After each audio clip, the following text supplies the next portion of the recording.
안녕하세요. 오늘부터 챕터 4를 나가도록 하겠습니다. 챕터 4는 전단력과 굽힌 모멘트라는 것에 대해서 배우도록 하겠는데요. 오늘은 4.1에서 2까지에 해당하는 내용을 소개하려고 합니다. 오늘 4.1에서 4.1을 다 하진 않고요. 그 중간까지 하도록 하겠습니다. 그래서 이제 빔이라는 개념을 배우게 되는데 보라고 하는 부재는 어떤 부재냐면 하중이 봉의 축에 수직인 힘 또는 모멘트를 받는 구조형 부재라고 합니다. 그래서 이렇게 수직인 힘, 이것도 수직인 힘이죠. 분포 하중이지만 이런 수직인 힘 또는 이런 회전하는 모멘트를 받는 구조형 부재를 말하고요. 그래서 저희는 이제 보에서의 이러한 힘, 외력이 발생했을 때 보에서의 전단력과 굽힌 모멘트가 어떻게 발생을 하는지를 뒤에서 살펴볼 예정입니다. 그래서 먼저 보, 하중 및 반력의 형태를 좀 살펴보면요. 여기서는 크게 이제 세 가지로 나눠 보았는데요. 이 A에 해당하는 이 보는 단순 지지보 혹은 단순보라고 불리는 보입니다. 그래서 왼쪽에 핀 지지점이 있고요. 오른쪽에 롤러 지지점이 있는 보의 형태입니다. 그럼 여러분들이 이제 평형방정식을 풀 수 있겠죠? 평형방정식을 풀기 위해서 제일 먼저 해야 할 일이 미지수를 알아야 되죠. 무엇을 구하려고 하는지. 그 미지수가 뭐죠? 바로 반력입니다. 그래서 지지부마다 생기는 반력. 그러면 살펴보면 A라는 점에서 어떤 반력이 발생하죠? 핀이기 때문에 X축 방향으로 움직일 수 있나요? 없죠. 그래서 X축 방향 반력이 발생을 하고요. Y축 방향으로 움직일 수 있나요? 없죠. 그래서 Y축 방향 반력이 발생을 하고요. 그래서 이제 RA라고 했고요. 모멘트 반력이 발생을 하나요? 하지 않죠. 왜냐하면 얘는 이렇게 자유롭게 회전할 수 있다라고 했습니다.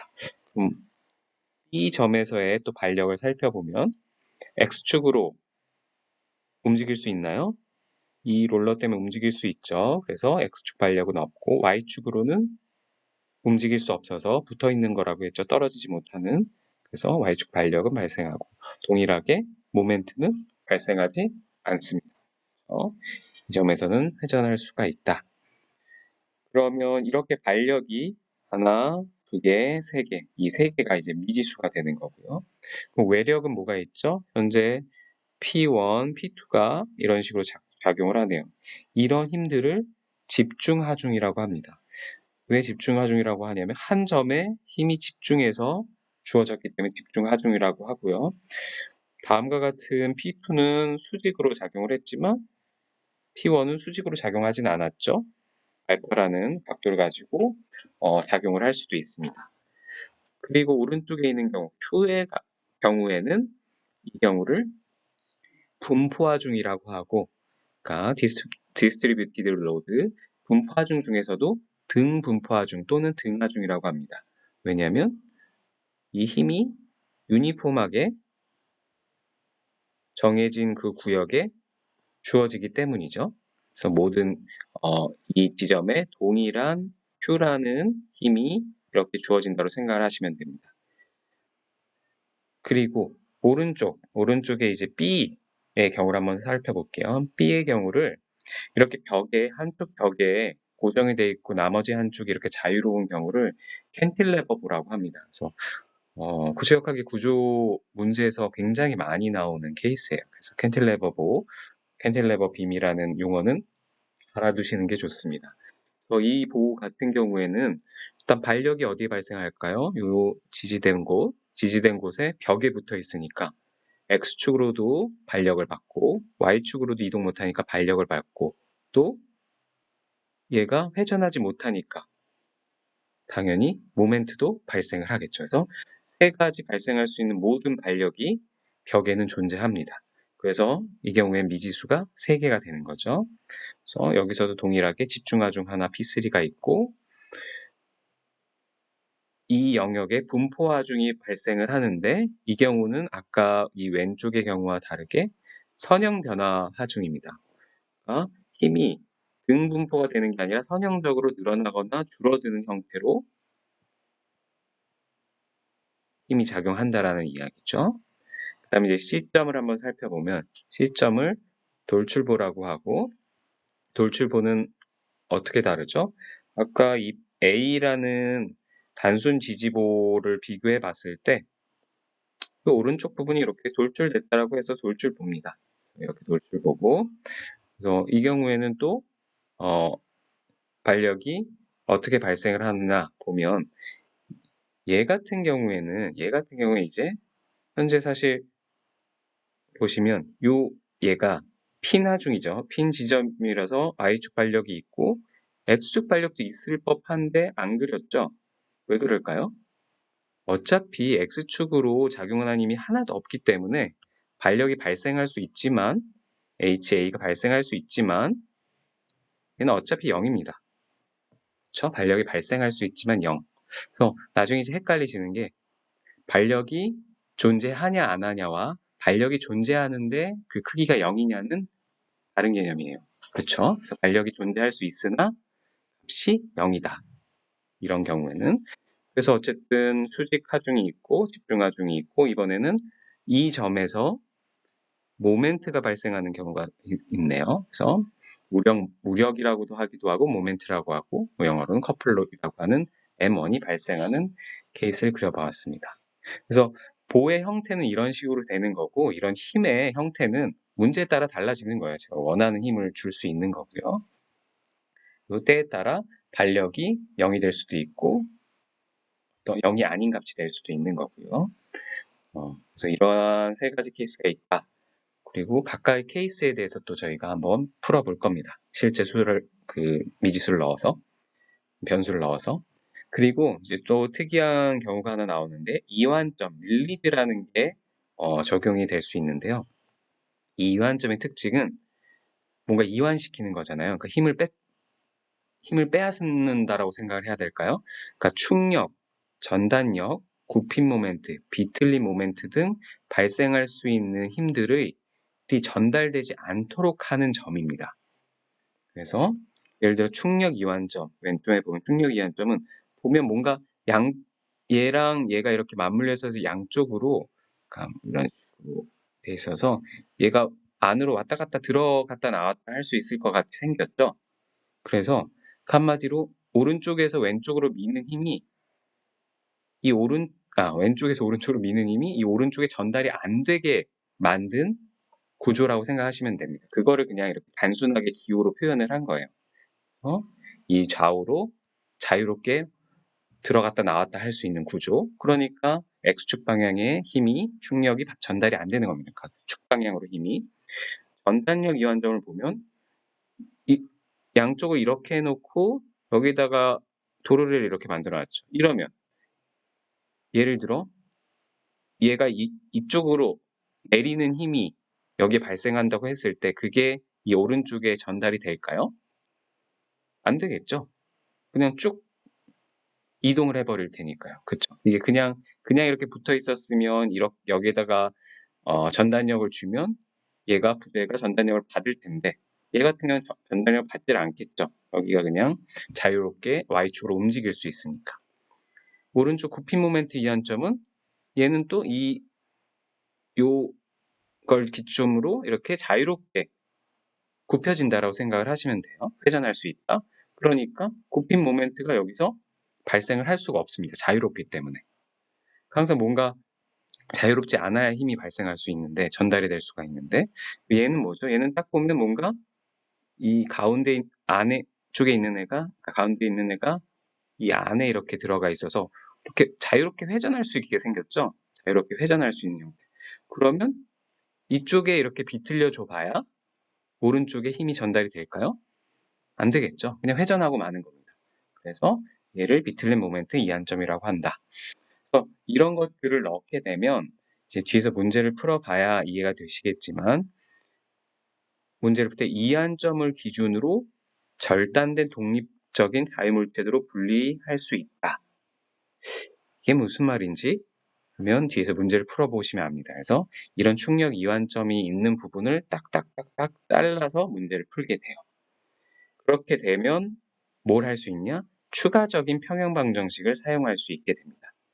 그러니까 원래 평형방정식이 미지수의 숫자와 똑같아야 되는데 어떤 경우에는 미지수의 숫자보다 평형방정식이 적어서 미지수를 풀 수 없을 경우, 그러니까 미지수는 반력이죠. 그런 경우에 만약 이런 이완점이 존재하면 자유물체도를 나눠서 그릴 수 있고 그러므로 해서 추가적인 평형방정식을 얻을 수 있어서 문제를 해결할 수 있습니다. 이것도 지금 들었을 땐 이게 무슨 말이야 할 수 있지만 뒤에서 문제를 풀어보시면 이해가 되실 겁니다. 그래서 오늘은 단순보에 대해서 심플 빔에 대해서만 한번 평형방정식을 풀어보도록 하겠습니다. 그래서 챕터 4는 이 평형방정식만 잘 풀 수 있으면 다 풀 수 있어요. 그래서 평형방정식을 엄청 많이 연습을 한다라고 생각을 하시면 됩니다. 평형방정식 뭐죠? 그냥 항상 x축 방향의 힘이 다 0, 합이 y축 방향의 힘의 합이 0, 그리고 어떤 특정 내가 주어진 정의한 점에서의 모멘트의 합이 0. 이 세 가지씩만 자유자재로 활용을 하면 되죠. 그래서 첫 번째, 이 문제에서 예의 문제에서 아까 저희가 반력 다 구했죠? 그러니까 x축 반력이 있고 y축 반력이 있고 이쪽에선 y축 반력만 있다라고 아까 살펴봤습니다. 그러면 우리가 구하려고 하는 미지수는 이제 1, 2, 3, 3개죠. 그러면 이제 x축 방향으로 식을 생각을 해보면 x축 방향의 힘이 뭐가 있어요? HA, 오른쪽이니까 HA가 플러스로 되고 쭉 가보면 x축 방향의 힘이 어디 있죠? 요 P1으로 인해 생기죠. P1으로 인해. 왜냐면 P1이 비스듬하게 있으니까 얘를 이렇게 나눠서 생각할 수 있겠죠? 얘가 P1이면 그쵸? 두 힘으로 나누면 x축 방향으로 발생하는 얘는 P1 코사인 알파, y축 방향은 P1 사인 알파. 그쵸? 그래서 두 힘으로 나눠서 표현을 할 수 있고 그러면 x축 방향의 힘은 P1 코사인 알파인데 그게 마이너스 방향 왼쪽 방향이니까 마이너스 P1 코사인 알파가 0이 된다가 식이 되는 거죠. 그래서 다음과 같이 식이 됐고 그러면 HA는 P1 코사인 알파라고 바로 계산을 할 수 있습니다. 그럼 미지수 하나 풀었네요. 그러면 이제 RA랑 RB만 구하면 되는데 어떻게 구할까? 여기서는 양 끝점에서 모멘트 합이 0이라는 식으로 구해봤습니다. 일단 MB가 0이다. B점에서 발생하는 모든 모멘트의 합이 0이다 라고 하면 봅시다. 그러면 조금 지어보면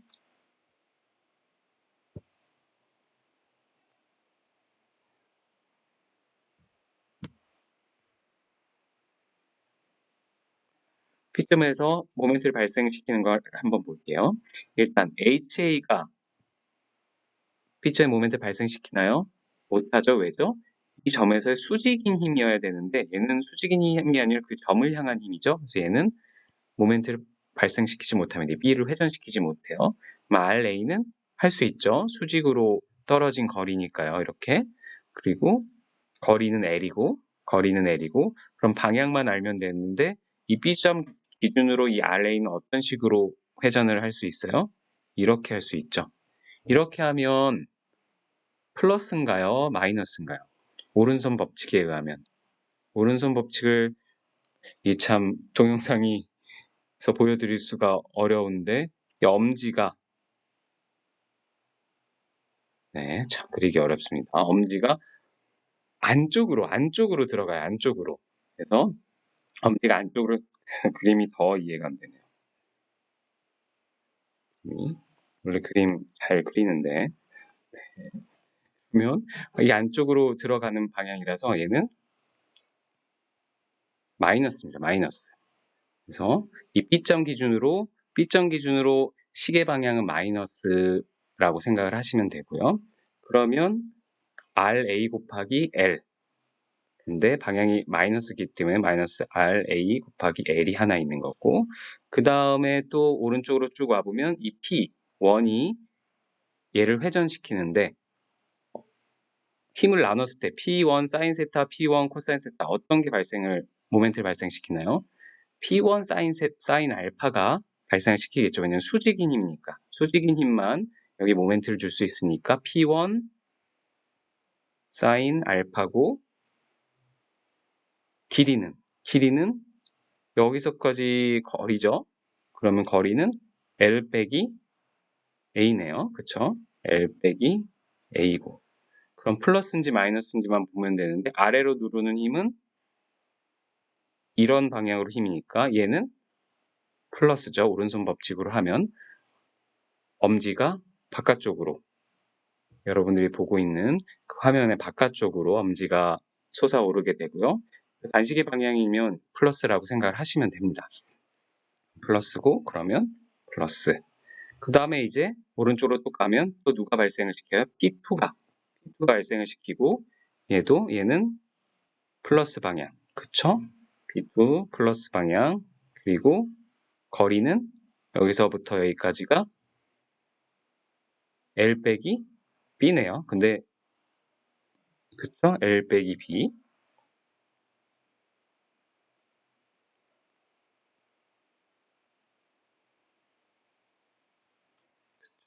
그 다음 마지막으로 이 분포화중이 모멘트를 일으킬 텐데 좀 지우고 갈게요. 이 분포화중이 모멘트를 일으킬 텐데 분포화중은 일단 집중화중으로 바꿔줘야 됩니다. 그러면 이 분포화중을 집중화중으로 바꾸는 방법은 이 면적을 구하는 거예요.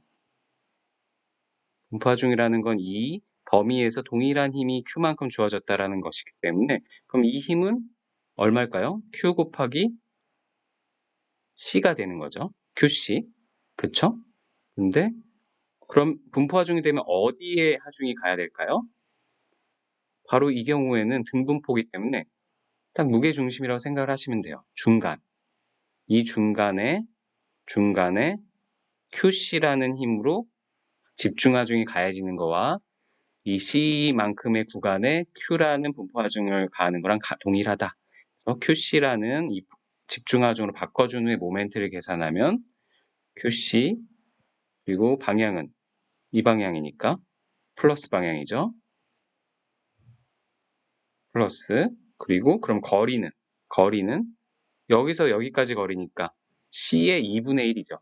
그래서 2분의 C. 그럼 이거 계산하면 2분의 QC제곱이라고 쓸 수 있겠죠. 그래서 이 식이 곧 어떻게 되죠? 이 식이 되는 거죠. 저희가 구한 식이 MB는 를 다 더한 건 0이다. 그쵸? B점에서 구했으니까 이제 A점에서도 한번 구해봅시다. A점에서도. 그래서 차근차근 그 점에 어떤 힘이 모멘트를 발생을 시키는지를 차근차근 하나씩 찾아서 방향과 거리를 계산을 해주면 됩니다. 이제 난 A점에서 구해보겠어 라고 하면 A점에서 보면 일단 이 점에서 작용하는 HA와 RA는 모멘트를 발생시키지 못하죠. 그럼 쭉 오른쪽으로 가다가 이 P1, 이 다시 힘을 주는데 수직인 방향 P 사인 알파, B1 사인 알파로 인해서 회전이 되고 모멘트가 발생하는데 이 방향, 그쵸? 이 방향은 마이너스 방향이죠. 그래서 마이너스 P1 사인 알파의 거리는 A, 그쵸? 거리가 여기 A니까 맞죠? 그 다음에 쭉 또 오른쪽으로 가면 P2가 발생하는데 P2는 얼마죠? 또 동일한 마이너스 방향으로 힘이 가해지는 거고 마이너스 P2 그리고 거리는 B만큼 떨어져 있으니까 B 마이너스 P2 그렇죠?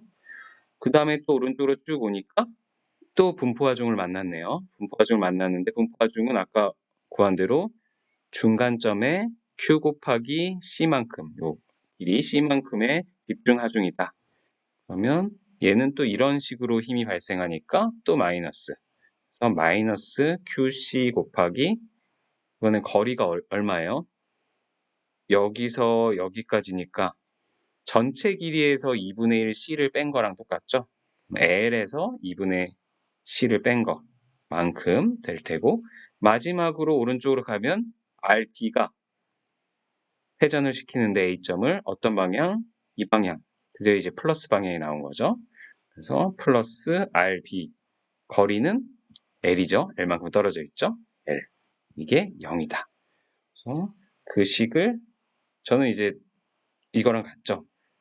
여기서부터 제가 저 같은 경우에 이제 왼쪽부터 이렇게 계산을 한 거고, 뭐 오른쪽부터 계산을 할 수도 있죠. 오른쪽부터 하나하나씩 더하면 이 식과 동일하게 되겠네요. 어쨌든 순서만 다른 거지 결과값은 같습니다. 그래서 이 두 식을 통해서 결국에 여기 식을 통해 이 RA는 이라고 고치면 RA에 대한 식이 나오고, 여기 식에서 RB는 으로 고치면 RB에 대한 식을 구할 수가 있게 됩니다. 그렇죠. 그래서 한번 집에서 꼭 한번 다시 풀어보시고요. 그러면 단순보를 조금 변형을 해봤습니다. 일단 변형을 해보는데, 이게 단순보였던 거를 B점에 B점에 이 롤러가 있었던 거를 핀으로 한번 바꿔봅시다. 핀으로. 그래서 X축으로 이제 이동 못하게 만들어 버렸어요. 이렇게 되면 무슨 일이 생기냐? 반력이 하나 더 생기죠. HB라는. 왜냐면 X축으로 못 움직이니까 반력이 하나 더 생기겠죠. 그러면 미지수가 늘었죠. 그러면 이런 경우에는 부정정 시스템이 되는 겁니다. 부정정 시스템. 원래 미지수가 평형방정식보다 개수가 많으면 부정정 시스템이 된댔죠. 그래서 이 문제를 풀기 위해서 하중 P1 좌측에 축방향 이한점을 추가했대요. 아까 배웠던 요런 기호를 이렇게 추가했습니다. 축방향 이완점. 축방향 이완점은 뭐라 그랬죠? 축방향으로 힘이 전달이 안 되는 거예요. 그런 거를 만들었는데 어디에 만들었냐? P1이 원래 요 A만큼 떨어진 곳에 발생을 하는데 그거에 살짝 왼쪽 좌측. 그래서 요 왼쪽은 결국에 X가 A보다 작은 지점이라고 생각을 하시면 돼요. 아주 살짝 작은. 그러니까 이거를 뭐 좀 과정에서 그리면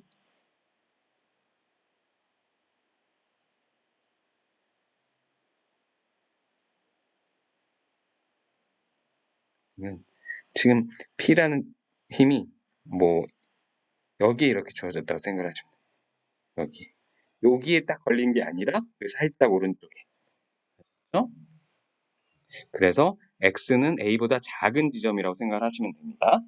그럼 이렇게 하는 경우에 아까 충격 이런 이한점이 발생을 하면 평형방정식을 추가로 만들 수 있다라고 했어요. 추가적인 평형방정식.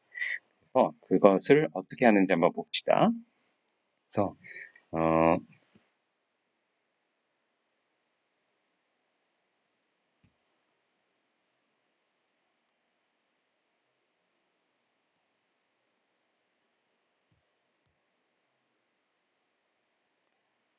보시면 일단 이완점에서는 축방향에 반력이 없다라고 했어요. 그래서 만약에 축방향의 힘을 n이라고 한다면 이제 0인데요. 그렇게 되다 보니까 여기를 자른다라고 했었죠. 여기를 잘라서 보면 자른 애를 왼쪽 거를 갖고 오면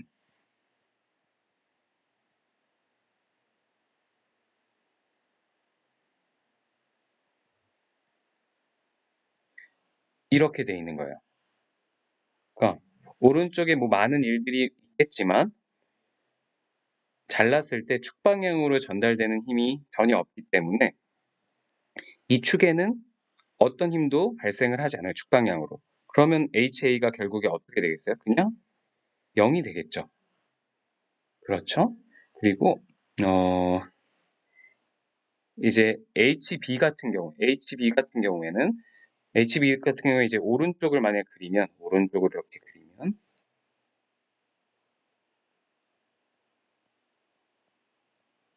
지금 뭐 P2가 있고 PA가 이렇게 살아있겠죠? P1이 이렇게 살아있는 요 오른쪽을 이렇게 그리면 HB와 관계된 X축 방향의 힘이 뭐가 있어요? 이 P1으로 인해 생기는 힘밖에 없는 거죠. 그러면 얘는 또 오른쪽에 있는 것에서 오는 X축 방향의 힘은 전혀 고려하지 않아도 되는 겁니다. 그래서 그럼 P1으로 인해 발생하는 X축 방향 힘이 뭐였어요?